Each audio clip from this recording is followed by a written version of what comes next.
കേരളത്തിന്റെ രാഷ്ട്രീയ ഭൂപടത്തിൽ രണ്ട് തീരങ്ങൾ.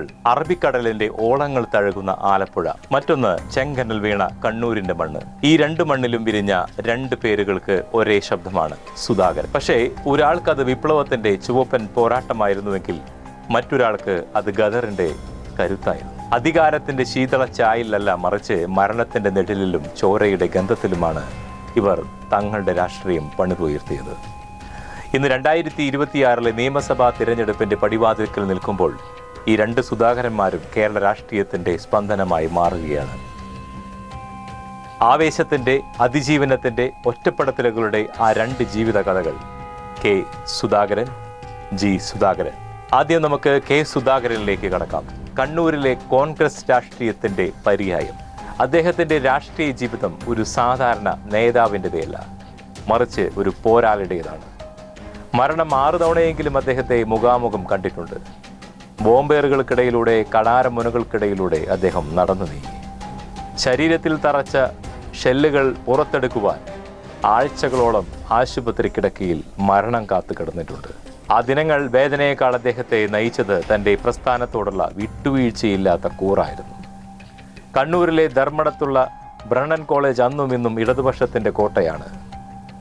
ഇന്നും അതറിയപ്പെടുന്നത് ഇടതുപക്ഷത്തിന്റെ ചുമപ്പൻ മണ്ണിലേക്ക് സ്വാഗതമെന്ന് തന്നെയാണ്. കതറിട്ട ആ ചെറുപ്പക്കാരൻ കയറി ചെല്ലുമ്പോൾ അന്ന് ഇതേപോലൊരു ചരിത്രമായി അദ്ദേഹം തിരിച്ചു വരുമെന്ന് ആരും പ്രതീക്ഷിച്ചിട്ടില്ല. SFIയുടെ ഉരുക്കുമുഷ്ടിക്കിടയിൽ KSU എന്ന പ്രസ്ഥാനം ശ്വാസം മുട്ടി നിൽക്കുന്ന സമയത്താണ് സുധാകരന്റെ വരവും അദ്ദേഹത്തിന്റെ ചങ്കൂറ്റവും.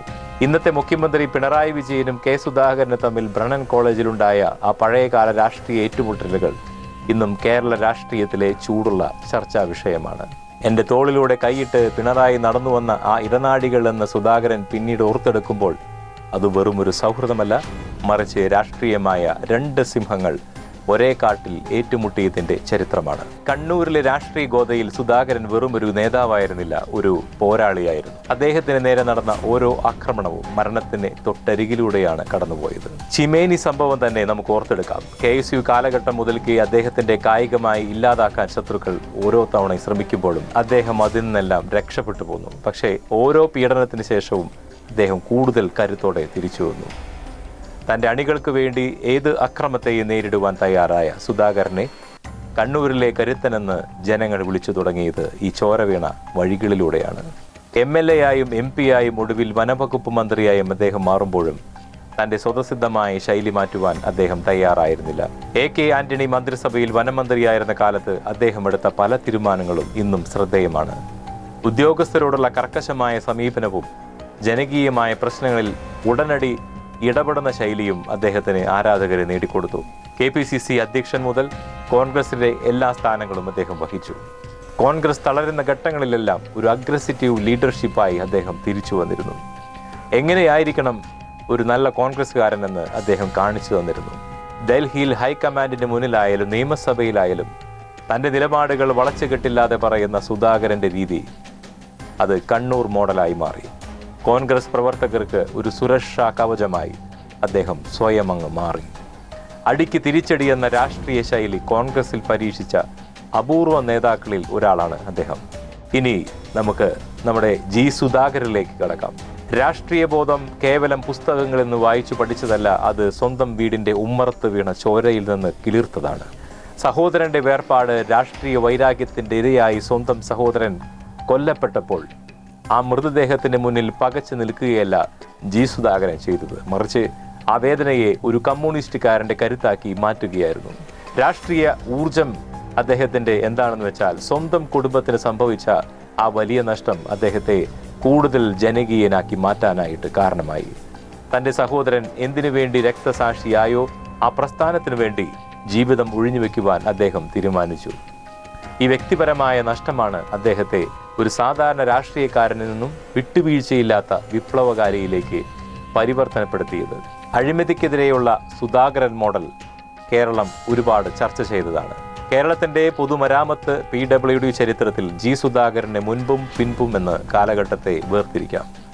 അത്രമേൽ വിപ്ലവകരമായിരുന്നു അദ്ദേഹത്തിന്റെ ഭരണശൈലി.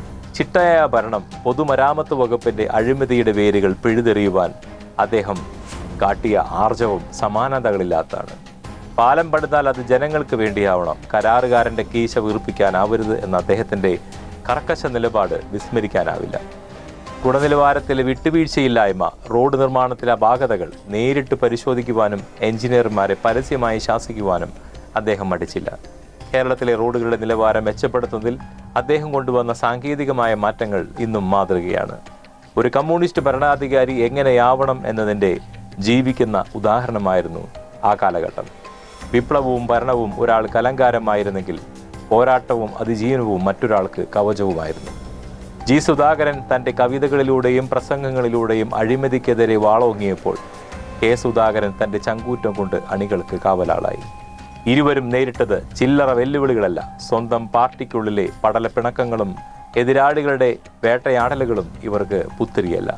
പക്ഷേ 2026 ഈ തിരഞ്ഞെടുപ്പ് ഇവർക്ക് നൽകുന്നത് രണ്ട് വ്യത്യസ്ത പരീക്ഷണങ്ങളാണ്. ഒരാൾക്കിത് അഭിമാനത്തിനായുള്ള ഒറ്റയാൾ പോരാട്ടമാണെങ്കിൽ മറ്റൊരാൾക്ക് ഇത് തൻ്റെ പ്രസ്ഥാനത്തെ തിരിച്ചു കൊണ്ടുവരുവാനുള്ള ജീവൻ മരണ പോരാട്ടമാണ്. ആലപ്പുഴയിലെ ജി സുധാകരനും കണ്ണൂരിലെ കെ സുധാകരനും ഇവർ രണ്ടുപേരും കേരള രാഷ്ട്രീയത്തിൻ്റെ രണ്ട് പാഠപുസ്തകങ്ങളാണ്. സ്നേഹിച്ചാൽ ജീവൻ നൽകുന്നവർ, എതിർത്താൽ വിട്ടുവീഴ്ചയില്ലാത്തവർ. 2026 ഈ വിധി നിർണായകമാകുന്നത് തെരഞ്ഞെടുപ്പ് അവസാനിപ്പിക്കുമ്പോൾ ബാലറ്റ് പെട്ടികൾ തുറക്കുന്നത് ഈ രണ്ട് സുധാകരന്മാരുടെ രാഷ്ട്രീയ ജീവിതത്തിൻ്റെ പുതിയ അധ്യായങ്ങളായിരിക്കും. ചോരയിലും കണ്ണീരിലും കുതിർന്ന ഇവരുടെ രാഷ്ട്രീയ ജീവിതം ചരിത്രത്തിന് മായ്ക്കാനാവില്ല. ജനങ്ങളുടെ രക്തത്തിൽ അലിഞ്ഞു ചേർന്ന ഈ രണ്ട് സുധാകരന്മാരെയും മാറ്റി നിർത്തിക്കൊണ്ട് കേരളത്തിൻ്റെ രാഷ്ട്രീയ ചരിത്രം ആർക്കും പൂർത്തീകരിക്കാനാവില്ല.